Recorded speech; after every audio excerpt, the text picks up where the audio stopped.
राजाधिराज सद्गुरुनाथ महाराज की जय।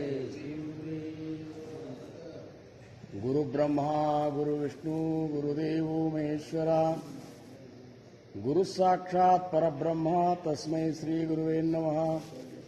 ಸದಾನಂದ ಸದ್ಗುರು ಭಾವರಾಜ ಯೋಗಿ ರಾಮನೆಂದವತರಿಸಿದೆ ಭಕ್ತರ ಉದ್ಧಾರಕ್ಕಾಗಿ, ತ್ರೈಲೋಕ್ಯದೊಡೆಯನೆ ಸದ್ಭಕ್ತರು ನಿಮ್ಮ ಕೀರ್ತಿಯ ಕೂಗಿ. ನಮಸ್ಕಾರ ಗುರುರಾಯ ಶ್ರೀ ರಾಮಚಂದ್ರ ಯೋಗಿ, ನಮಸ್ಕಾರ ಗುರುರಾಯ ಶ್ರೀರಂಗ ಯೋಗಿ. ಜಯ ಜಯ ರಘುವೀರ ಸಮರ್ಥ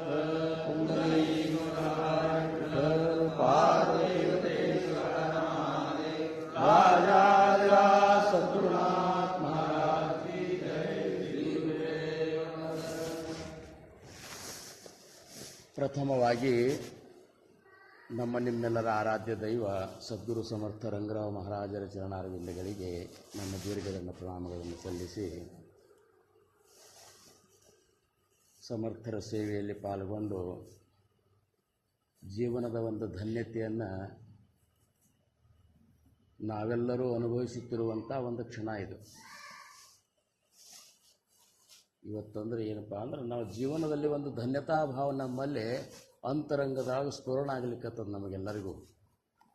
ಮಹಾರಾಜರು ನಮಗೆ ಸಿಕ್ಕರು ಅಥವಾ ಮಹಾರಾಜರು ನಮ್ಮನ್ನು ಇಂಥ ಒಂದು ಮಾರ್ಗದಲ್ಲಿ ಆರಿಸಿಕೊಂಡ್ರು ಅಂದ್ರೆ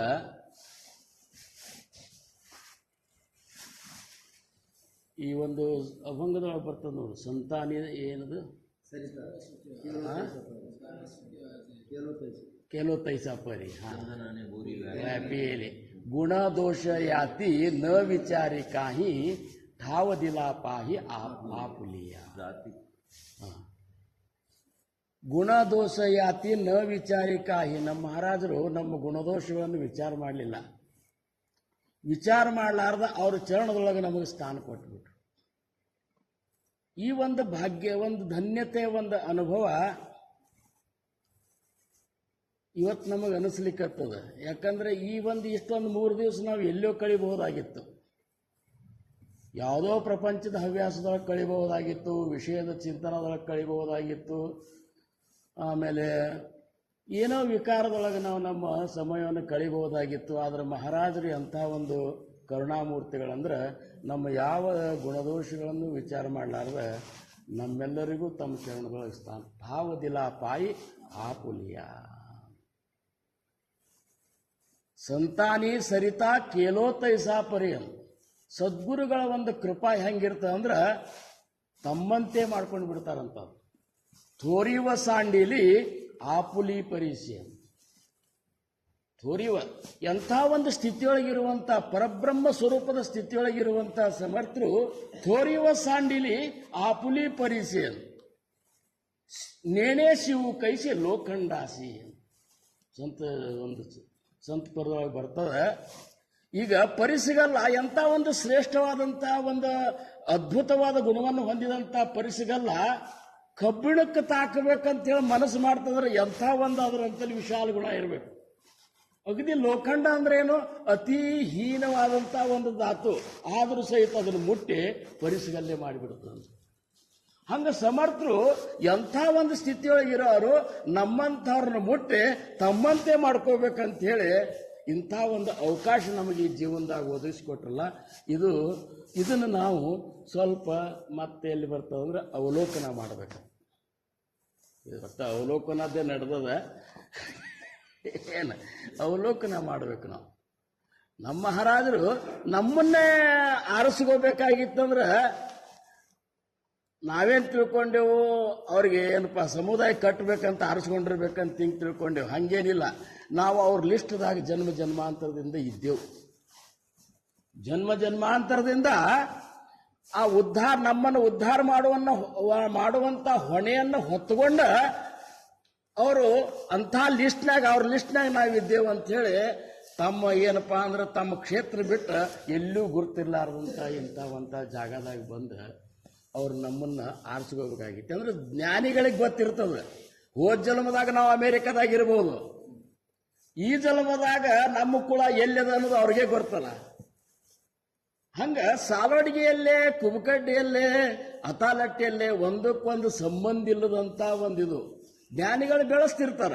ಅಲ್ಲೇ ಎಲ್ಲೋ ಏನಪ್ಪಾ ಅಂದ್ರೆ ಅವ್ರು ಗುರ್ತನವ್ರು ಹಿಂಗೆ ಮಾಡ್ಕೊಂಡು ಒಂದೇನಾದ್ರೂ ಸಮುದಾಯ ಕಟ್ತಿರ್ತಾರೆ. ನಮ್ಮ ಮಹಾರಾಜರು ಏನು ಮಾಡಿದ್ರು ಅಂದ್ರೆ ಎಲ್ಲೂ ಗುರ್ತಾರ ಇರ್ಲಾರ್ದಂಥ ಜಾಗದೊಳಗೆ ಬಂದ ನಮ್ಮನ್ನೇ ಆರಿಸ್ಕೋಬೇಕಾದ್ರೆ ಇದನ್ನು ತಿಳ್ಕೋಬೇಕು. ನಮ್ಮನ್ನು ಆರಿಸ್ಕೊಂಡಾರಂದ್ರೆ ನಾವು ಭಾಗ್ಯವಂತರಿದ್ದೆವು. ಅವ್ರು ಆರಿಸಿಕೊಂಡು ನಮಗಾಗಿ ಏನೇನು ಮಾರ್ಗ ತೋರಿಸಲ್ಲ ಆ ಮಾರ್ಗವನ್ನು ನಾವು ಗಟ್ಟಿಯಾಗಿ ಹಿಡಿಲಿಕ್ಕೇ ಬೇಕು ಅನ್ನುವಂಥದ್ದನ್ನು ನಾವು ತಿಳ್ಕೊಂಡ ಈ ಒಂದು ಪರಮಾರ್ಥದೊಳಗೆ ಮುಂದುವರಿಬೇಕಂತ. ನಾವು ನಿನ್ನೆ ನಮ್ಮ ಕಾಕು ಅವ್ರ ಜೋಡಿ ಕೂತಾಗ ದಾಸಬೋಧ ಒಂದು ಅಭ್ಯಾಸ ಮಾಡ್ಯಾವ ಅಂತ ಹೇಳಿದ್ರು ಅವರು. ದಾಸಬೋಧ ಅಭ್ಯಾಸ ಮಾಡುವಂಥದ್ದು ಒಂದು ಏನದ ಅದ್ರದ್ದು ಹೆಂಗೆ ಕಲಿಸ್ತಿದ್ರಿ ಅಂತ ನಾನು 3 ಭಾಗ ಮಾಡಿರ್ತಾರಂತ. ಅದ್ರಾಗ ಮೊದಲೇದ್ದು ಪ್ರವೇಶ, ಎರಡನೇದ್ದು ಪರೀಕ್ಷೆ, ಮೂರನೇದ್ದು ಪ್ರಬೋಧ. 3 ಭಾಗ ಮಾಡಿ ದಾಸಬೋಧ ಅಭ್ಯಾಸವನ್ನು ಅವ್ರು ಕಲಿಸ್ತಾರ. ಹಂಗ ಮೊದಲನೇದು ಏನಪ್ಪ ಪ್ರವೇಶ. ನಾವು ಈ ಮಾರ್ಗದೊಳಗ ಈ ಒಂದು ಪರಮಾರ್ಥದೊಳಗೆ ನಾವು ಪ್ರವೇಶ ಮಾಡಬೇಕಾದ್ರೆ ಏನೇನನ್ನು ತಿಳ್ಕೊಂಡಿರ್ಬೇಕು, ಏನೇನನ್ನು ತಿಳ್ಕೋಬೇಕಾಗ್ಯದ ಅನ್ನುವುದನ್ನು ತಿಳ್ಕೋಬೇಕಾಗ್ಯದ ಅನ್ನೋದನ್ನು ನಾವು ತಿಳ್ಕೋಬೇಕು. ಏನು ತಿಳ್ಕೋಬೇಕಾಗ್ಯದ, ಏನನ್ನು ತಿಳ್ಕೊಳ್ಳಿಕ್ಕೇ ಬೇಕಾಗ್ಯದ, ಇವನ್ನ ನಾವು ತಿಳ್ಕೋಬೇಕಂದ್ರೆ ನಾವು ಮತ್ತೆ ದಾಸಬೋಧದೊಳಗೆ ಸಮರ್ಥರ ಮೊದಲನೇ ಒಂದು ಗ್ರಂಥಾರಂಭ ಲಕ್ಷಣವನ್ನೇ ನೋಡ್ಬೇಕಾಗ್ತದೆ. ಅವ್ರ ಪ್ರವೇಶದೊಳಗೆ ಇದೇ ಒಂದು ಸಮಾಸನೆ ತಗೊಂಡಿರ್ತಾರಂತವ್ರು. ಯಾಕಂದ್ರೆ ಈಗ ನೋಡ್ರಿ, ಶ್ರೋತೆ ಪುಸತಿ ಕೋಣ ಗ್ರಂಥ ಕಾಯ ಬೋಲಿಲೆ ಜಿಯೇತ ಶ್ರವಣ ಕೇಲಿಯಾನೆ ಪ್ರಾಪ್ತ ಕಾಯ ಆಹೆ ಅನ್ನುವಂಥ ಒಂದು ಓವಿ ಅವರು ಪ್ರಾರಂಭ ಮಾಡಬೇಕಾದ್ರೆ, ನೀ ಇದ್ರಾಗ ಪ್ರವೇಶ ಮಾಡಬೇಕಾದ್ರೆ ಇಷ್ಟೊಂದು ಜಿಜ್ಞಾಸತ್ತು ನಿನ್ನಂತಲ್ಲಿ ಇರಬೇಕು ಅನ್ನುವಂಥದ್ದು ಏನಪ್ಪಾ ಅಂದ್ರೆ ಶಿಷ್ಯನಿಗೆ ತಿಳಿಸ್ಬೇಕಾಗ್ಯದ. ಏನದಪ್ಪ ಹಂಗಾರ ನಾವೇನು ಮಾಡ್ಲಿಕ್ಕತ್ತೇವು ಅನ್ನುವಂಥದ್ದು ಜಿಜ್ಞಾಸತ್ತು ಬೇಕಲ್ಲ. ಏನು ಮಾಡ್ಲಿಕ್ಕತ್ತೇವು? ಮಹಾರಾಜರು ನಮ್ಮನ್ನೇ ಯಾಕೆ ಆರಿಸ್ಕೊಂಡ್ರು? ನಮ್ಮನ್ನೇ ಉದ್ಧಾರ ಮಾಡೋಕೆ ಹಿಂದೆ ಎಷ್ಟೋ ಜನ್ಮದಾಗ ನಮ್ಮ ಸುಕೃತಿಯಿಂದ ಅವ್ರ ಬೆನ್ನು ಹತ್ಕೊತ ಬಂದವ್ರು ನಾವಿದ್ದೇವೆ, ಅಥವಾ ನಮ್ಮ ಬೆನ್ನು ಅವ್ರು ಹತ್ಕೊತಾನೆ ಬಂದವರಿದ್ದಾರೆ ಅಂದಾಗ ನಾವಿಲ್ಲಿ ತಿಳ್ಕೊಳ್ಳಿಕ್ಕೆ ಭಾವಸಾಹೇಬ್ ಮಹಾರಾಜರು ಏನು ಈ ಒಂದು ಗ್ರಂಥವನ್ನು ನಮ್ಮ ಸಾಂಪ್ರದಾಯ ಕೊಟ್ರಲ್ಲ, ಈ ಗ್ರಂಥದಾಗ ಏನದ ಅನ್ನುವಂಥದ್ದನ್ನು ನಾವು ಅವಲೋಕನ ಮಾಡಲಿಕ್ಕೆ. ಶ್ರೋತೆ ಪುಸತಿ ಕೋಣ ಗ್ರಂಥ ಕಾಯ ಬೋಲಿಲೆ ಜೀಯತ. ಏನು ಹೇಳ್ಯಾರಪ್ಪ ಇದ್ರಾಗ? ಈ ಒಂದು ಸಮರ್ಥರಿಂದ ಅನುಗ್ರಹ ತಗೊಂಡ ಮೇಲೆ ನಾವು ಏನೇನನ್ನು ತಿಳ್ಕೋಬೇಕಾಗಿದೆ ಅನ್ನುವಂಥದ್ದು ತಿಳ್ಕೋಬೇಕಂತಾರ ಅವ್ರಂತಾರ. ಗ್ರಂಥಾನಾಮ ದಾಸಬೋಧ ಗುರು ಶಿಷ್ಯಾಂಚ ಸಂವಾದ ಏಥ ಬೋಲಿಲ ವಿಷದ ಭಕ್ತಿ ಮಾರ್ಗ. ಇಲ್ಲಿ ಭಕ್ತಿ ಮಾರ್ಗವನ್ನು ವಿಶದವಾಗಿ ಹೇಳಿದಪ್ಪ ಅಂತಂತಾರ. ಭಕ್ತಿ ಮಾರ್ಗವನ್ನೇ ವಿಶದವಾಗಿ ಹೇಳಬೇಕಾಗಿತ್ತಂದ್ರೆ ಈ ಗ್ರಂಥ ಪೂರ್ಣ ಭಕ್ತಿಯ ಒಂದು ಕೇಂದ್ರ ಬಂದು ಇಟ್ಟುಕೊಂಡೇ ಈ ಗ್ರಂಥ ರಚನೆ ಆಗ್ಯದ ಅಂತೇಳಿ ನಾವು ಕಲ್ಪನಾ ಮಾಡ್ಕೋಬಹುದು.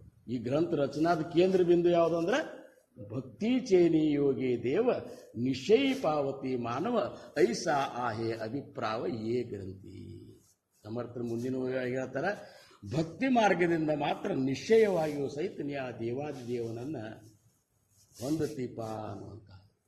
ಹಂಗಾರ ಭಕ್ತಿ ಮಾರ್ಗ ಅಂತಂದ್ರೆ ಏನಂಗಾರ ಅವ್ರಂತಾರ, ಮುಖ್ಯ ಭಕ್ತಿ ಚ ನಿಶ್ಚಯೋ.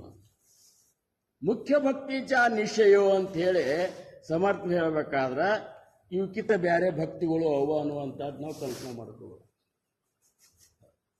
ಮುಖ್ಯ ಭಕ್ತಿ ಚ ನಿಶ್ಚಯ ಅಂದ್ರೆ ಇದಕ್ಕಿಂತ ಬೇರೆ ಮತ್ತೆ ಬಹುದಾ ಭಕ್ತಿಗಳು ಅವ ಅಂದಂಗಲ್ಲ. ಈಗ ಜ್ಞಾನ ಆತ್ಮಜ್ಞಾನ ಅದ ಅಂದ್ರೆ ಅದ್ರ ಹಿಂದೊಂದು ಸಮಾಸ ಬಹುದಾ ಜ್ಞಾನ ಅಂತ ಮಾಡ್ಯಾರ. ಬಹುದಾ ಜ್ಞಾನಗಳನ್ನು ನಾವು ತಿಳ್ಕೊಂಡಾಗ ಆತ್ಮಜ್ಞಾನದ ಮಹತ್ವ ನಮ್ಗೆ ಗೊತ್ತಾಗುತ್ತೆ. ಆತ್ಮಜ್ಞಾನದ ಮಹತ್ವ ಗೊತ್ತಾಗಬೇಕಾದ್ರೆ, ಈಗ ಬಂಗಾರದ ಮಹತ್ವ ಗೊತ್ತಾಗಬೇಕಾದ್ರೆ ಉಳುಕಿದ ಲೋಹಗಳ ಪರಿಚಯ ನಮಗಿರ್ಬೇಕಂತಾರ. ಉಳುಕಿದ ಲೋಹಗಳ ಒಂದು ಪರಿಚಯ, ಅವತರ ಗುಣ, ಅವತರ ಧರ್ಮ, ಅವತರ ಒಂದು ಏನಪ್ಪಾ ಅಂದ್ರೆ ಅಸ್ತಿತ್ವದ ಒಂದು ಸಮಯ, ಇವನ್ನೆಲ್ಲ ವಿಚಾರ ಮಾಡ್ಕೊಂಡೇವಂದ್ರೆ ಅವಾಗ ಅನಿಸ್ತದೆ ಇವಕ್ಕಿಂತ ಶ್ರೇಷ್ಠವಾದದ್ದು ಯಾವುದಪ್ಪ ಅಂದ್ರೆ ಅದು ಬಂಗಾರ ಅಂತೇಳಿ ಅದಕ್ಕೆ ನಾವು ಬೆಲೆ ಕಟ್ಟಲಿಕ್ಕೆ ಬರ್ತದೆ. ಹಂಗ ಜ್ಞಾನ ತಿಳ್ಕೋಬೇಕಾದ್ರೆ ಬಹುದಾ ಜ್ಞಾನ ತಿಳ್ಕೋಬೇಕು. ಭಕ್ತಿ ತಿಳ್ಕೋಬೇಕಾದ್ರೆ ಮುಖ್ಯ ಭಕ್ತಿ ಚ ನಿಶ್ಚಯೋ, ಶುದ್ಧ ಜ್ಞಾನ ಚ ನಿಶ್ಚಯೋ, ಆತ್ಮಸ್ಥಿತಿ ಚ ನಿಶ್ಚಯೋ ಬೋಲಿಲ ಆಶಯ. ನಿಶ್ಚಯಪೂರ್ವಕವಾಗಿ ಏನೇ ತಿಳ್ಕೋಬೇಕಾದ್ರೆ ಪರಮಾರ್ಥದೊಳಗೆ ನಿಶ್ಚಯಾತ್ಮಕವಾದಂತಹ ಒಂದು ದೃಷ್ಟಿಕೋನ ನಮ್ಮಂತಲ್ಲಿ ಇರಬೇಕಂತ. ಹೌಡೋಲಾಗಿರಬಾರ್ದು. ಅದು ಖರೇನು, ಇದು ಖರೇನು, ಅದು ಖರೇನು, ಇದು ಖರೇನು ಆಗಬಾರ್ದು. ಅದನ್ನು ನಾವು ನಿರ್ಣಯಕ್ಕೆ ತಗೋಬೇಕದು. ಹಂಗಾರ ಮುಖ್ಯ ಭಕ್ತಿ ಯಾವುದಪ್ಪ ಅಂತನ್ನುವಂಥದ್ದು ನಿಶ್ಚಯ ಮಾಡ್ಬೇಕಾತಂದ್ರೆ 9 ವಿಧದ ಭಕ್ತಿಗಳನ್ನು ಹೇಳ್ಯಾರ ದಾಸಬೋಧನೊಳಗೆ. ಏನು ಮನೋಡಿ ನವವಿಧಾ ಭಜನ ಜೇತೆ ಪ್ರತಿಷ್ಠೆಲೆ ಸಾಧನ ತೋಚಿ ಸದ್ಗುರುಚೆ ಮುಖ್ಯ ಲಕ್ಷಣ ಶ್ರೋತಿ ಉಳಕಾವ. ಅಂದ್ರೆ 9 ವಿಧದ ಭಕ್ತಿಗಳು ಇಷ್ಟು ಮುಖ್ಯವಲ್ಲ, ಅದರೊಳಗೆ ಒಂದು ಮುಖ್ಯ ಭಕ್ತಿ ಅದ ಅಂತಾರೆ. ಶ್ರವಣಂ ಕೀರ್ತನಂ ವಿಷ್ಣು ಸ್ಮರಣಂ ಅರ್ಚನಂ ಪಾದಸೇವನಂ ವಂದನಂ ದಾಸ್ಯಂ ಸಖ್ಯಂ ಆತ್ಮನಿವೇದನಂ. ಈ 9 ವಿಧದ ಭಕ್ತಿಯೊಳಗ ಕೊನೆ ಶ್ರೇಷ್ಠವಾದ ಮುಖ್ಯ ಭಕ್ತಿ ಯಾವುದಂದ್ರೆ ಅದು ಆತ್ಮನಿವೇದನ ಭಕ್ತಿ ಅನ್ನುವಂಥದ್ದು ನಾವು ತಿಳ್ಕೋಬೇಕು. ಅಂದ್ರೆ ನಾವು ಈ ಭಕ್ತಿ ಮಾರ್ಗಕ್ಕೆ ಹೊಂಟೆ ಬಂದಾಗ ನಾವು ಆತ್ಮನಿವೇದನಕ್ಕೆ ಹೋಗಿ ಮುಟ್ಟಬೇಕಾಗಿದೆ. ಆತ್ಮನಿವೇದನಕ್ಕೆ ಹೋಗಿ ಮುಟ್ಟಬೇಕಾದ್ರೆ ಮೊದಲು ಶ್ರವಣ ಭಕ್ತಿ ಮೊದಲು ಬೇಕಂತಾರ. ಶ್ರವಣನ ನೀ ಮಾಡಲಿಲ್ಲ ಅಂತಂದ್ರೆ ಉಳಿಕಿದ್ದ ಹಂಗೆ ತಿಳಿತದ ನಿಮಗ ಅಂತ ಹೇಳಿ ಸಮರ್ಥರು ಏನು ಮಾಡಿದ್ರು, 9 ವಿಧ ಭಕ್ತಿಗಳನ್ನು ಹೇಳಿ ಮುಖ್ಯ ಭಕ್ತಿ ಒಂದು ನಿಶ್ಚಯ ಮಾಡಿ ತೋರಿಸಿದ್ರು. ಮುಖ್ಯ ಭಕ್ತಿ ಚ ನಿಶ್ಚಯೋ ಶುದ್ಧ ಜ್ಞಾನ ಚ ನಿಶ್ಚಯೋ. ಶುದ್ಧ ಜ್ಞಾನದ ಬಗ್ಗೆ ಹೇಳ್ಬೇಕಾದ್ರೆ ಅಂತಾರವರು ಜ್ಞಾನ ಮಂಜೆ ಆತ್ಮಜ್ಞಾನ ಅಂತಾರವರು. ಜ್ಞಾನ ಅಂದ್ರೆ ಯಾವುದಪ್ಪ? ಜ್ಞಾನ ಮಂಜೆ ಆತ್ಮಜ್ಞಾನ, ಪಹಾವೇ ಆಪಣಾಸಿ ಆಪಣ ಯಾನಾವ ಜ್ಞಾನ. ಅಂದ್ರೆ ನಮ್ಮ ಸ್ವರೂಪವನ್ನು ನಾವು ನೋಡುವುದೇ ನಿಜವಾಗಿ ಒಂದು ಜ್ಞಾನ ಅಂತ. ನಮ್ಮ ಸ್ವರೂಪನ ನೋಡಬೇಕಾದ ಜ್ಞಾನದ ಒಂದು ವಿಶಾಲತೆ, ಅದರ ಬಗ್ಗೆ ನಾವು ಎಷ್ಟೊಂದು ಏನಪ್ಪಾ ಅಂದ್ರೆ ಜಿಜ್ಞಾಸದಿಂದ ಮುಂದೆ ಹೋಗ್ಬೇಕಂದ್ರೆ ನಾನು ಯಾರು, ದೇವ ಯಾರು ಅನ್ನುವಂಥ 2 ಪ್ರಶ್ನೆಗಳನ್ನು ನಾವು ಮುಂದಿಟ್ಟುಕೋಬೇಕಂತಾರ. ಸದ್ಗುರುಸಿ ಕಾಯಪುಸಾವೇ ಹೇಹಿ ಕಳೇನಾ ಸ್ವಭಾವೇ.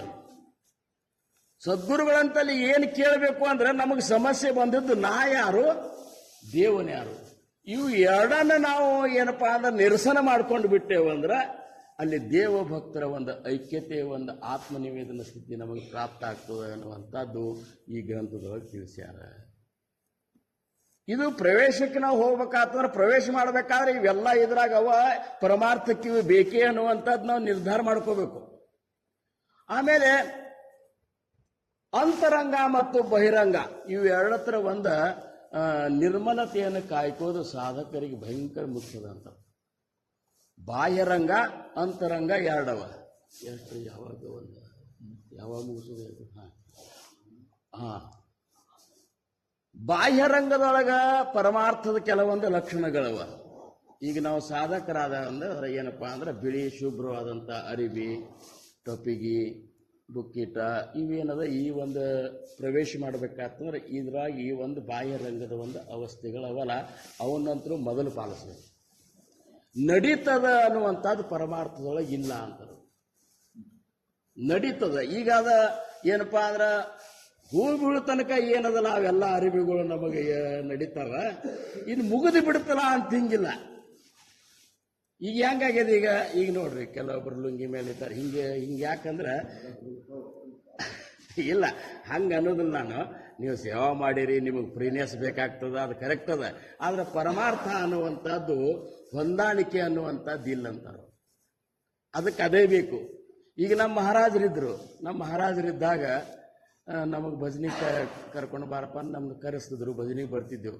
ಭಜನಿಗೆ ನಾವು ಇಲ್ಲಿ ಬಂದಾಗ ಅವ್ರು ಮುಂಡಾಸದ ಮೇಲೆ ಇರ್ತಿದ್ರು, ಇಲ್ಲಿ ಮುಂಡಾಸದ ಮೇಲೆ ಕೂತಿರ್ತಿದ್ರು.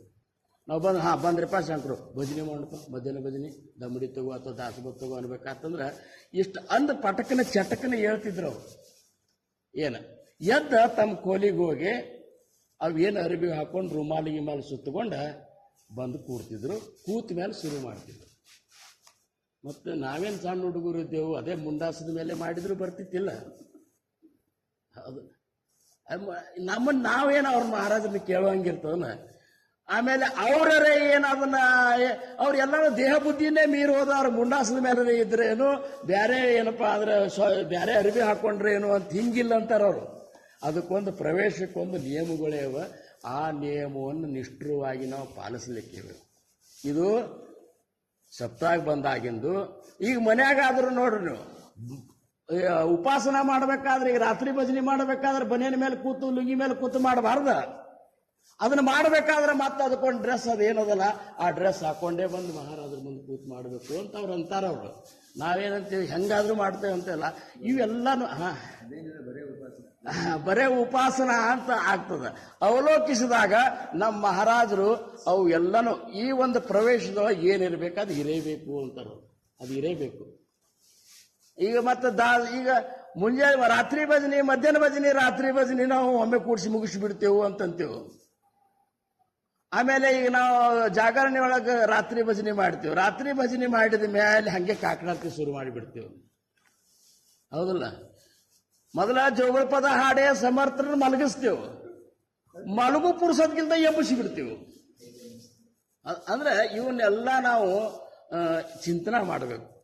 ನಮ್ಮನ್ನೇ ಈ ಸದ್ದು ಅಗದಿ ಜೋಗಳ ಹಾಡಿ ಮಲಗಿಸಿದ್ರ ಅಂತ ತಿಳ್ಕೊರಿ. ಏನ ಈಗ ನಮಗೆ ನಿದ್ದೆ ಹತ್ತದ್ರಾಗ ಬಡದು ಎಬ್ಬಿಸಿ ಬಿಟ್ರಂದ್ರೆ ಹೆಂಗೆ ಆಗ್ತದೆ? ನಮಗೆ ಸಿಟ್ಟು ಬರ್ತದಿಲ್ಲ. ಸ್ವಲ್ಪರೇ ಕಾಲಾವಕಾಶ ಬೇಕಲ್ಲ ಅದಕ್ಕೆ. ಹೌದಲ್ಲ? ಇವನ್ನ ನಾವು ಮಹಾರಾಜರು ನೋಡ್ರಿ, ಬರೋಬ್ಬರ್ 3 ಗಂಟೆ ಬೇಡ 3:30 ರಾತ್ರಿ ಭಜನೆ ಶುರು ಮಾಡ್ತಿದ್ರು. 4:30 ತನಕ ಭಜನೆ ಆತಂದ್ರೆ 5:30 ತನಕ 1 ತಾಸು ವಿಶ್ರಾಂತಿಗೆ ಸಮಯ ಕೊಡ್ತಿದ್ರು ನಾವು. ಹೌದಲ್ಲ? ಹೌದಲ್ಪ ಮಾರ? ಹೌದಲ್ಲ? ಅಂದ್ರೆ ಇದನ್ನ ಆಮೇಲೆ ಈಗ ನೋಡ್ರಿ, ನಾವೇನ್ ಮಾಡ್ತೇವೆ, ಮಠದಾಗ ಬಂದ ಕೂಡಲೇ, ಮಹಾರಾಜರ ಒಂದು ಸನ್ನಿಧಾನದಾಗ ಬಂದ ಕೂಡಲೇ ನಮ್ಮ ಆಂತರಿಕ ಒಂದು ಅವಸ್ಥೆಗಳೇನವಲ್ಲ ಅವೆಲ್ಲ ಅಗದಿ ನಿರ್ಮಲತ್ವವನ್ನು ಪ್ರಕಟ ಮಾಡ್ಕೋತ ಇರ್ತಾವೆ. ಇಲ್ಲಿ ನಾವು ಮಾತಾಡೋ ಭಾಷೆ ಚಲೋ ಇರ್ತದ. ಏನ್ ಆಮೇಲೆ ಹೆಚ್ಚು ಕಡಿಮೆ ಮಾತಾಡೋದಿಲ್ಲ. ನಾವು ಎಷ್ಟು ಬೇಕು ಅಷ್ಟೇ ಮಾತಾಡ್ತಿರ್ತೇವೆ ಇಲ್ಲೇ. ಹೌದಲ್ಲ?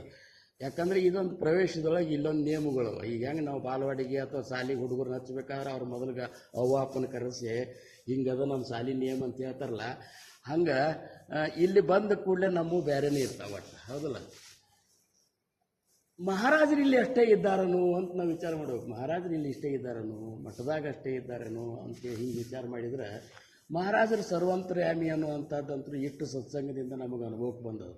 ಎಲ್ಲರೊಳಗೂ ಮಹಾರಾಜರಿದ್ದಾರೆ ಅಂತ ತಿಳ್ಕೊಂಡಾಗ ಮಠ ಬಿಟ್ಟ ಹೊರಗೂ ಇದ್ದಾರೆ, ಮಠದ ಒಳಗೂ ಇದ್ದಾರೆ. ಹಂಗಾರೆ ಇಲ್ಲಿ ನಾವು ಹಂಗಿರ್ತೇವಲ್ಲ, ಹೊರಗೆ ಹಂಗೆ ಇರಬೇಕು ಅನ್ನುವಂಥದ್ದು ನಾವು ವಿಚಾರ ಮಾಡಬೇಕಲ್ಲ. ಹೊರಗೂ ಹಂಗೆ ಇರಬೇಕು. ನಾವು ಹೊರಗೂ ಹಂಗೆ ಇರಬೇಕು, ಮನೆಯಾಗೂ ಹಂಗೆ ಇರಬೇಕು, ಮಠದಾಗೂ ಹಂಗೆ ಇರಬೇಕು. ಹೆಂಗಿರ್ಬೇಕು ಹಂಗೆ ಯಾವಾಗಲೂ ಹಂಗೆ ಇರಬೇಕು. ಇದು ಪರಮಾರ್ಥದ ಒಂದಿದು. ಏನು ಅನವಶ್ಯಕ ಮಾತುಗಳನ್ನು ಸಾಧಕರು ಆಡಲಿಕ್ಕೆ ಹೋಗಬಾರದು ಅನ್ನುವಂಥದ್ದು ಪರಮಾರ್ಥದ ಒಂದು ನಿಯಮದ. ಏನು ಅನವಶ್ಯಕ ಮಾತುಗಳು ಅವಶ್ಯಕತೆನೇ ಇಲ್ಲ ಅಂತಾರ ಅವರು. ಅನವಶ್ಯಕ ಅಂದ್ರೆ ಅವಶ್ಯಕತೆ ಇಲ್ಲದ ಮಾತಕ್ಕೆ ಅನವಶ್ಯಕ ಅಂತಾರ. ಹೌದಲ್ಲ? ಅದರ ಪದದ ಅರ್ಥ ಹಂಗೆ ಅದ. ಎಷ್ಟು ಬೇಕು ಅಷ್ಟು ಮಾತಾಡಿದೇವಂದ್ರೆ ನಮ್ಮ ಒಂದು ಮೆದುಳಿನ ಶಕ್ತಿ ಅಲ್ಲಿ ಏನಾಗ್ತದೆ ಅಂದ್ರೆ ಸ್ಟೋರ್ ಹಾಕೋತ ಹೋಗ್ತದೆ. ಅದರದೊಂದು ಕೆಪಾಸಿಟಿ ಹಂಗೆ ಉಳ್ಕೊಂಡು ಕೂಡ್ತದೆ. ನೀವು ಭಾಳ ಮಾತಾಡಿಬಿಟ್ರೆ ಮಾತಾಡಬೇಕಾದ್ರೆ ನಿಮ್ಮ ಬುದ್ಧಿ ಖರ್ಚಾಗ್ತಿರ್ತದೆ. ಬುದ್ಧಿ ಖರ್ಚಾಗ್ತಿತ್ತಂದ್ರೆ ಇದ್ದಿದ್ರಾಗ ನಾವು ಖರ್ಚು ಮಾಡ್ಲಿಕ್ಕೆ ಹತ್ತಿರ್ತೀವಿ, ಅದನ್ನ ಅನವಶ್ಯಕವಾಗಿ ಖರ್ಚು ಮಾಡ್ತಿರ್ತೀವಿ. ಅದನ್ನು ಸಂಗ್ರಹ ಮಾಡ್ಕೊಳ್ಳೋದು. ನಮ್ಮ ಮಹಾರಾಜರು ನೋಡ್ರಿ, ಯಾವಾಗಲೂ ಮೌನವನ್ನು ಆಚರಿಸ್ತಿದ್ರು. ಯಾವಾಗರೇ ನಡು ಮೌನ ಆಚರಿಸ್ತಿದ್ರು. ಅಂದ್ರೆ ಸುಮ್ಮನೆ ಇರ್ತಿದ್ರು ಒಟ್ಟು. ಆಮೇಲೆ ಏಕಾಂತಕ್ಕೆ ಹೆಚ್ಚು ಒಂದು ಅವರು ಒತ್ತು ಕೊಡ್ತಿದ್ರು. ಲೋಕಾಂತ ಜೋಡಿ ಭಾಳ ಇರ್ತಿದ್ದಿಲ್ಲ ಅವರು. ಸುಮ್ಮನೆ ಎಷ್ಟು ಅವಶ್ಯಕತೆ ಬೇಕು, ಯಾರಿಗೇನು ತಿಳಿಸ್ಬೇಕಾಗ್ಯದ, ಅವ್ನು ಹೆಂಗೆ ಮುಂದಿನ ಒಂದು ಮೆಟ್ಲಕ್ಕೆ ಒಯ್ಯಬೇಕಾಗಿದೆ ಅನ್ನೋ ಬಗ್ಗೆ ಅಷ್ಟು ಮಾತಾಡ್ತಿರೋ ಹೊರತಾಗಿ ಉಳ್ಕಿದ ಟೈಮ್ದಾಗ ತಮ್ಮದೇ ಆದಂಥ ಒಂದು ನಾಮಸ್ಮರಣೆ ಒಂದು ಇದ್ರಾಗ ಚಿತ್ರವಾಗಿರ್ತಿದ್ರು. ನಾವೇನು ಮಾಡಬೇಕು, ಮಾತುಗಳು ಕಡಿಮೆ ಮಾಡಬೇಕು. ಅನವಶ್ಯಕ ಮಾತುಗಳನ್ನಂತರೂ ಆಡಲಿಕ್ಕೆ ಬಾರದು. ಇವು ಸಾಧಕರು ಇವನ್ನಷ್ಟು ಪಾಲಿಸ್ಬೇಕು ಅಂತ ನನಗೆ ಅನ್ನಿಸ್ತದೆ. ಏನು ಆಮೇಲೆ ಹೊರಗೂ ಸಹಿತ ನಮ್ಮ ಬಟ್ಟೆಗಳು ಹೆಂಗಿರ್ಬೇಕಂದ್ರೆ ಹೆಂಗೆ ಬಿಟ್ರು ಚಂದ ಅಂತೇಳಿ ಹಂಗೇನಿಲ್ಲ. ಆಮೇಲೆ ಬೇರೆ ಸದ್ಯದ ಫ್ಯಾಷನ್ಕ್ಕೆ ಅನುಗುಣವಾಗಿ ನಾವು ಅರಿವಿ ಹುಟ್ಟೇವಂದ್ರೆ ನಮ್ಮ ಮಂದಿ ಶ್ರೇಷ್ಠ ಅಂತ ತಿಳ್ಕೊತಾರಂತೂ ಹಿಂಗಿಲ್ಲ. ಎಷ್ಟು ಸಹಜತೆ ಒಳಗೆ ಒಂದು ಸುಂದರತೆ ಅದ. ಸಹಜವಾಗಿ ನಾವು ಇರುವಂಥ ಕಲೆಯನ್ನು ಕಲ್ಕೋಬೇಕು. ಸಹಜವಾಗಿರೋದು ನಮ್ಮ ಅರಿವಿಗಳು ಯಾವ ರೀತಿ ಅದೊಂದು ಪದ್ಧತಿ ಅದಾವ. ಈಗ ಸದ್ಯದ ಪದ್ಧತಿಯೊಳಗೆ ನಾವೇನು ಮಾಡ್ಲಿಕ್ಕತ್ತೀವಂದ್ರೆ ನಾವು ನೋಡ್ಲಿಕ್ಕೆ ಸಾಧ್ಯ ಆಗಲಾರ್ದಂಥ ಅರಿವುಗಳನ್ನು ತೊಗೊಳ್ಲಿಕ್ಕೆ ಇವೆಲ್ಲ ಸಾಧಕರಂತರೂ ಮಾಡಬಾರ್ದು. ಹೊರಗಿನವ್ರು ಮಾಡ್ಕೊಳ್ಯಾಕ ಅದನ್ನೇನು, ಯಾಕಂದ್ರೆ ಅವ್ರಿಗೆ ಯಾರು ತಿಳಿಸಿ ಹೇಳಿಲ್ಲ, ಅವ್ರು ಈ ಮಾರ್ಗದಾಗ ಪ್ರವೇಶ ಮಾಡಿಲ್ಲ. ನಾವು ಮಾಡೇವಂದ್ರೆ ಇವನ್ನೆಲ್ಲ ನಿಯಮಗಳನ್ನು ಪಾಲಿಸ್ಕೊಂಡು ಮನೆಯೊಳಗೂ ಹಾಗೆ ಇರಬೇಕು. ಮಠದೊಳಗೆ ಏನು ನಾವು ಇವತ್ತಿನ ದಿವಸ 3 ದಿವಸ ಕಳೆದೇವಲ್ಲ, ಇದನ್ನು ನಾವು ಹೊರಗೂ ಸಹಿತ ಇದೇ ರೀತಿ ಇರಲಿಕ್ಕೆ ನಾವು ಪ್ರಯತ್ನ ಮಾಡಿದೆವು ಅಂದ್ರೆ ಏನಪ್ಪ ಈ ಒಂದು ಪರಮಾರ್ಥದ ಮುಂದಿಂದು ಇದು ನಮಗೆ ತಿಳಿತದೆ. ಆಮೇಲೆ ಮುಖ್ಯ ಉಪಾಸನ ಮುಖ್ಯ ಉಪದೇಶಾಚ ನಿಶ್ಚಯೋ, ಸಾಯುಜ್ಯ ಮುಕ್ತಿಚ ನಿಶ್ಚಯೋ, ಮೋಕ್ಷ ಪ್ರಾಪ್ತಿಚ ನಿಶ್ಚಯೋ, ಇವೆಲ್ಲನೂ ತಿಳ್ಕೊಬೇಕಾಗಿದೆ. ನಮಗೆ ಯಾವ ಮೋಕ್ಷ ಅಂದರೆ ಎಷ್ಟವ, ಯಾವ ಮೋಕ್ಷಕ್ಕಾಗಿ ನಾವು ಈ ಪಥ ಸೇರೇವು ಇವನ್ನೆಲ್ಲ ತಿಳ್ಕೊಬೇಕಲ್ಲ. 4 ಪ್ರಕಾರದ ಮುಕ್ತಿ ಅವ ಖರೆ, ನಮಗೆ ಬೇಕಾಗಿದ್ದು ಯಾವ ಮುಕ್ತಿ ಬೇಕನ್ನೋದು ಬೇಕಲ್ಲ. ಬರೀ ಪುಣ್ಯ ಮಾಡಿದೇವಂದ್ರೆ ಅವು ಕೆಲವೊಂದು ಲೋಕಗಳು ಸಿಗ್ತಾವೆ, ಅಸಲೋಕತ ಸಮೀಪತ ಸ್ವರೂಪತ ಅನ್ನುವಂಥವು ಸಿಗ್ತಾವೆ ಖರೆ. ಪುಣ್ಯ ತೀರಿದ ಮೇಲೆ ಮತ್ತೆ ನಾವು ಇಲ್ಲಿ ಬಂದರೆ ಅದು ವ್ಯರ್ಥ ಆಗ್ತದೆ ಅಂತ ತಿಳ್ಕೊಂಡು ಸಾಯುಜ್ಯ ಮುಕ್ತಿಯನ್ನೇ ಪಡೆಯುವಂಥ ಮಾರ್ಗ ನಮ್ಮದಾಗಿದೆ ಅಂತ ತಿಳ್ಕೊಂಡು ಎಲ್ಲಕ್ಕೂ ಉಪಾಯ ಅಂದರೆ ಸದ್ಗುರುಗಳು. ಇವೆಲ್ಲಕ್ಕೂ ಉಪಾಯ ಸದ್ಗುರುಗಳು. ಆ ಸದ್ಗುರುಗಳು ನಮ್ಮ ಸದ್ಗುರುಗಳ ಸಾಮೀಪ್ಯದಾಗ ನಾವು ಇರಬೇಕಾದ್ರೆ ಅದಕ್ಕೆ ಅನುಸಂಧಾನ ಭಾಳ ಮುಖ್ಯ ಅಂತಾರೆ. ಸಂಧಾನ ಈಗ ಯಾವಾಗರೇ ಈಗ 6 ತಿಂಗಳಿಗೊಮ್ಮೆ ಮಹಾರಾಜರ ಭೇಟಿಗೆ ಬರ್ತೀವಿ ಅಂತ ನಾವು ತಿಳ್ಕೊತೀವಲ್ಲ, ಯಾವಾಗಲೂ ಭೇಟಿ ಆಗೋದಕ್ಕೆ ಅನುಸಂಧಾನ. ಯಾವಾಗಲೂ ಭೇಟಿ ಆಗೋದು ಸಮರ್ಥರ ಜೋಡಿ, ಯಾವಾಗಲೂ ಭೇಟಿಯೊಳಗಿರೋದು. ಯಾವಾಗಲೂ ಭೇಟಿಯಾಗಿರೋದು ಅಂದ್ರೆ ಏನು? ಯಾವಾಗಲೂ ಧ್ಯಾನದೊಳಗಿರೋದು. ಯಾವಾಗಲೂ ಧ್ಯಾನದ ಜಾಚೆ ಅಖಂಡ ಲಾಗತ ಧ್ಯಾನ ಕೃಪಾಳೋಪಣೆ ದೇತೋ ಆಸನ ಸರ್ವಕಾಲ ಸಂಭಾಷಣ ತದಾಂಶೀಕರಾವೆ ಅಂತೇಳಿ ಒಂದು ಓವಿ ಸಮರ್ಥ. ಆ ಸದ್ಗುರುನಾಥ ಕೊಟ್ಟಂತಹ ನಾಮ ಏನದಲ್ಲ ಜಾಚೆ ಅಂದ್ರೆ ಅದು ಆ ನಾಮ ಅಖಂಡಲಾಗತ ಧ್ಯಾನ, ಅಖಂಡವಾಗಿ ನೀ ಅದನ್ನು ಧ್ಯಾನದೊಳಗೆ ನಡೀತಂದ್ರೆ ನಿನ್ನ ಧ್ಯಾನದಾಗಿತ್ತಂದ್ರೆ ಕೃಪಾಳೋಪಣೆ ದೇತೋ ಆಸನ, ಸದ್ಗುರುನಾಥ ತಮ್ಮ ಮಗ್ಗಲೇ ನಮಗೆ ಸ್ಥಾನ ಕೊಡ್ತಾನೆ. ಸರ್ವಕಾಲ ಸಂಭಾಷಣ ತದಾಂಶ, ಆವಾಗ ನಿಮ್ಮ ಪಾರಮಾರ್ಥಿಕ ಸಂಶಯಗಳನ್ನು ಸಮರ್ಥರ ಜೋಡಿನೇ ನೀವು ಅದನ್ನೇನಪ್ಪ ಅಂದ್ರೆ ಕೇಳ್ಕೊಳ್ಳಿಕ್ಕೆ ಬರ್ತದೆ ಅಂತ. ಸರ್ವಕಾಲ ಸಂಭಾಷಣೆ, ಸಮರ್ಥರ ಜೋಡಿ ಮಾತಾಡ್ರಿ ಅಂತಾರೆ, ಮಾತಾಡ್ಲಿಕ್ಕೆ ಬರ್ತದೆ. ಭಾವ ತುಂಬಿ ಮಾತಾಡಿದೆ ಅಂದ್ರೆ ಸಮರ್ಥರು ನಿರ್ಗುಣನೂ ಹೌದು, ಸಗುಣ ನಿರ್ಗುಣದ ಭೇದ ಇಲ್ಲೇ ಇಲ್ಲ. ಈಗಾದರೂ ನಮ್ಮ ಸಂಶಯಗಳ ಒಂದು ನಿರಸನ ನಮ್ಮ ಅಂತರಂಗದಾಗ ಪೂರ್ಣ ಆಗಿ ನಮಗೆ ಮಾರ್ಗ ಸಿಕ್ಕೇ ಸಿಗ್ತದೆ. ಅದಕ್ಕೆ ನಾವು ನೀವುಗಳೆಲ್ಲ ಇವತ್ತೇನು ಸುಮ್ಮನೆ ಮಾತಾಡಂತೇಳಿ ಮಾತಾಡ್ತೀನಿ, ಇದು ಹಿರಿಯರಿಗಲ್ಲಿದು. ಆದರೆ ಈ ಮುಂದಿನ ಒಂದು ಪೀಳಿಗೆ ಏನದಲ್ಲ, ಇದು ಜವಾಬ್ದಾರಿ ಪೀಳಿಗೆ ಅದ. ಈಗ ನಾವೇ ವಿಚಾರ ಮಾಡಿದ್ದೇವೆ ಅಂದರೆ ಈಗ ಕಾಕಾಗೆ ಎಷ್ಟಾಗ್ಯಾವ, ಈಗ 79 ಸನಕ್ಕೆ ಬಂದಾವ, ಹೌದಲ್ಲ. ಸಾಧಾರಣ ಮಹಾರಾಜರ ಜೋಡಿ ಅತ್ಯಂತ ಅವರನ್ನು ಮಹಾರಾಜರೇ ಅಂತ ತಿಳ್ಕೊಂಡ ಅವರು ಕೆಲವು ಮಂದಿ ಏನಿದ್ದಾರಲ್ಲ ಅವರೆಲ್ಲ 80 ಗಡಿಗೆ ಬಂದು ನಿಂತಾರೆ. 70ರಿಂದ 80, 90 ತನಕ ಇವರೇನು ಮಹಾರಾಜರನ್ನ ಮಹಾರಾಜರೇ ಅಂತ ತಿಳ್ಕೊಂಡು ಅವರ ಒಂದು ಭಕ್ತಿ ಕಾರ್ಯದೊಳಗೆ ಇವರು ತಮ್ಮ ಸೇವಾ ಮಾಡ್ಕೊತ ಬಂದಲ್ಲ. ಅವ್ರು ಉಳಿಯವ್ರು ಎಷ್ಟಿದ್ದಾರೆ? ಅಗದಿ ಕಡಿಮೆ ಇದ್ದಾರೆ, ಹೌದಲ್ಲ. ಮತ್ತೀಗ ಅವರು ಅಂತಃಕರಣ ಹೆಂಗಿರ್ತದೆ ಅಂದ್ರೆ ನಮ್ಮ ಮುಂದೆ ಈ ಭಕ್ತಿ ಇದೇ ರೀತಿ ನಮ್ಮ ಗುರುವಿನ ಭಕ್ತಿ ನಡಿಬೇಕಲ್ಲ ಅನ್ನುವಂಥ ಕಳಕಳಿ ಅವ್ರಂತಲ್ಲಿ ಯಾವಾಗೂ ಇರ್ತದೆ. ಕೆಲವೊಂದು ಏನಾಗ್ತದೆ, ಇನ್ನೇನ್ರ ಅಂದ್ರೆ ಬರುದ ಬಿಟ್ಟರೆ ಏನು ಗತಿ ಅಂಥೇಳಿ ಅವ್ರೇನು ಸುಮ್ಮ ಮರ್ಜಿ ಕಾಯ್ಕೊಂಡು ಇರಬೇಕಾಗ್ತದೆ ಖರೆ. ಆದ್ರೆ ಅಂತರಂಗದಾಗ ಮಾತ್ರ ಹುಡುಗರು ತಯಾರಾಗಬೇಕಲ್ಲ ಅನ್ನುವಂಥ ಕಳಕಳಿ ಅವ್ರಂತಲ್ಲಿ ಇರ್ತದೆ. ಹೆಂಗೆ ತಯಾರಾಗಬೇಕಂದ್ರೆ ನಮ್ಮನ್ನು ಮಹಾರಾಜರು ಹೆಂಗೆ ತಯಾರು ಮಾಡಿದ್ರಲ್ಲ ಹಂಗೆ ನಮ್ಮ ಮುಂದಿನ ಹುಡುಗರು ತಯಾರಾಗಬೇಕು ಅನ್ನುವಂಥ ಗುರಿ ಇರ್ತದೆ. ಹೆಂಗರೆ ತಯಾರಾಗಲ್ಲ ಅಂತಿರೋದಿಲ್ಲ. ಅಂದಾಗ ನಾವು ಅದನ್ನು ಅವ್ರ ಜೋಡಿ ಒಂದು ಸ್ವಲ್ಪ ವಿಚಾರ ಮಾಡ್ಬೇಕು, ಚಿಂತನೆ ಮಾಡಬೇಕು. ನಾವು ತಿಳ್ಕೊತೀವಿ ಬರೇ ಹಿರಿಯರ ಮುಂದೆ ನಾವು ಭಯದಿಂದ ಇದ್ದಂಗೆ ಮಾಡಿದರೆ ಅದೊಂದು ರೀತಿ ನಾಟಕೀಯ ಆಗ್ತದೆ. ಏನು ಅವರನ್ನು ನೀವು ನಂಬರದಿಂದ ಪ್ರೇಮದಿಂದ ಅವ್ರ ಮುಂದೆ ಕೂತ್ಕೊಂಡು ಕಾಕಾರ ಹಿಂಗಂತ ಕೇಳ್ಕೊಂಡು ಅವ್ರು ಹೇಳ್ತಾರೆ, ಮಹಾರಾಜರಿದ್ದಾಗ ನಮಗೆ ಹಿಂಗೆ ಮಾಡ್ತಿದ್ರಪ್ಪ, ಹಿಂಗೆ ಇದು ಮಾಡ್ತಿದ್ರು, ಹಿಂಗೆ ಇದು ಮಾಡಿಸ್ತಿದ್ರು ಅಂತ ಹೇಳ್ತಾರೆ. ಅವನ್ನೆಲ್ಲ ಧೈರ್ಯದಿಂದ ಹೋಗಿ ಅವ್ರ ಮುಂದೆ ಕೇಳಲಿಕ್ಕೆ ನಮಗೆ ಅವಕಾಶದ ಇದಲ್ಲ. ಈ ಅವಕಾಶವನ್ನು ನಾವು ಸದುಪಯೋಗ ಮಾಡಿಕೊಂಡು ಹುಡುಗರು ಕೇಳಬೇಕು. ಸುಮ್ಮನೆ ನಾವೇನಪ್ಪ ಅಂದ್ರೆ ಅವ್ರುಗಳಿಗೆ ಖುಷಿ ತರೋ ಸಂಬಂಧ ಅವ್ರ ಮುಂದೆ ಗದಿಗಳ ನಂಬರಾಗಿರ್ತೇವೆ ಅಂದ್ರೆ ಸಮರ್ಥರಿಗಂತೂ ಗೊತ್ತಾಗ್ತದೆ. ನೋಡಿ ಇಲ್ಲಿ ಹೆಂಗೆ ನಡೆಸ್ಯಾನ, ಹೊರಗೆ ಹೆಂಗಿರ್ತಾನೆ ಅಂತ ಮಹಾರಾಜರಿಗೆ ಗೊತ್ತಾಗೋದಿಲ್ಲ ನೋಡಿ, ಹೌದಿಲ್ಲ. ಈಗ ಕಾಕಾರ ಮುಂದೆ ಹೆಂಗಿದ್ದ ನೋಡಿವ, ಹೊರಗೆ ಹೆಂಗೆ ನಡೀತದೆ. ಹೊರಗೆ ನಮ್ಮದು ಭಾಳ ಮಜಾ ಅದ. ಗುಂಪೇನು, ನಮ್ಮ ಮೊಬೈಲ್ ಏನು, ನಮ್ಮ ಮಾತೇನು, ನಮ್ಮ ಹರಟೇನು, ನಮ್ಮ ಭಾಷೆ ಏನು, ಇವನ್ನೆಲ್ಲ ವಿಚಾರ ಮಾಡಿದ್ದೇವೆ ಅಂದ್ರೆ ಯಾರೇ ಇರ್ಲಿಕ್ಕಂದ್ರೂ ಸಹಿತ ರಂಗರಾವ್ ಮಹಾರಾಜರ ಶಿಷ್ಯ ಮಂಡಳಿಯಲ್ಲಿ ಒಂದು ಗುಂಪು ನಿಂತಿತ್ತು.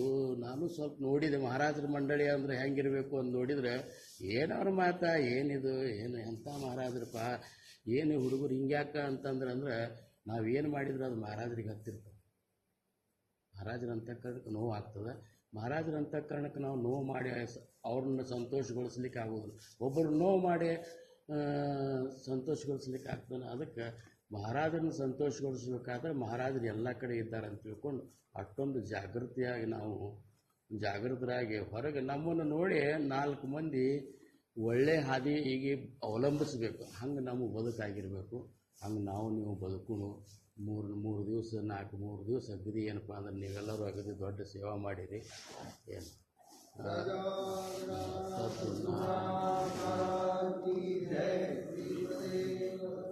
ನಾವು ನೀವುಗಳೆಲ್ಲ ಹಂಗೆಲ್ಲ ಮಾಡಿ ಸಂತೋಷ. ಏನಪ್ಪ ಏನು ಮುಗಿಸೇ ಬಿಟ್ಟಿದ್ದೆ ನಾನು. ಅವ್ರಿಗೆ ಕೈ ಮುಗಿದು ಬಿಡ್ಬೇಕಂತ ಮಾಡಿದ್ದೆ. ಏನು ಅದಕ್ಕೆ ನೀವು ಹಂಗೆ ಇದು ಮಾಡಿ ಸಂತೋಷಗೊಳಿಸೋ ಹಾದಿಯೊಳಗೆ ನಡೆಯೋಣ ಅಂತ ಹೇಳ್ಕೊತ ಈ ಪ್ರವೇಶದ ಬಗ್ಗೆ ಇವತ್ತು ನಾವು ಮಾತಾಡಿದೆವು. ಮುಂದೆ ಪರೀಕ್ಷೆ ಬಗ್ಗೆ ಇನ್ನು ಮತ್ತೊಮ್ಮೆ ಕೂಡಿದಾಗ ಪರೀಕ್ಷೆ ಭಾಗ ಯಾವ್ಯಾವ ಬರ್ತಾವ ದಾಸಬೋಧನೆಯಾಗ, ಮುಂದೆ ಪ್ರಬೋಧನೆ ಏನದಲ್ಲ ಆ ಭಾಗ ಯಾವ್ಯಾವ ಬರ್ತಾವ, ಈ ಮೂರನ್ನೋದ್ರ ಬಗ್ಗೆನೂ ಮಾತಾಡೋಣ. ಪ್ರವೇಶ ಅಂದರೆ ಇಷ್ಟರೇ ಪ್ರವೇಶಕ್ಕೆ ಅರ್ಹರಾಗಿರಬೇಕು ಅನ್ನುವಂಥ ಮಾತು ಏನೋ ಹೇಳಿದರು ಅಂತ ಹೇಳಿನಿ. ನಾವು ನೀವುಗಳಲ್ಲಿ ನಡೆಯಬೇಕು. ರಾಜಾದಿರಾಜ ಸದ್ಗುರು ಮಹಾರಾಜ್ ಕಿ ಜೈ.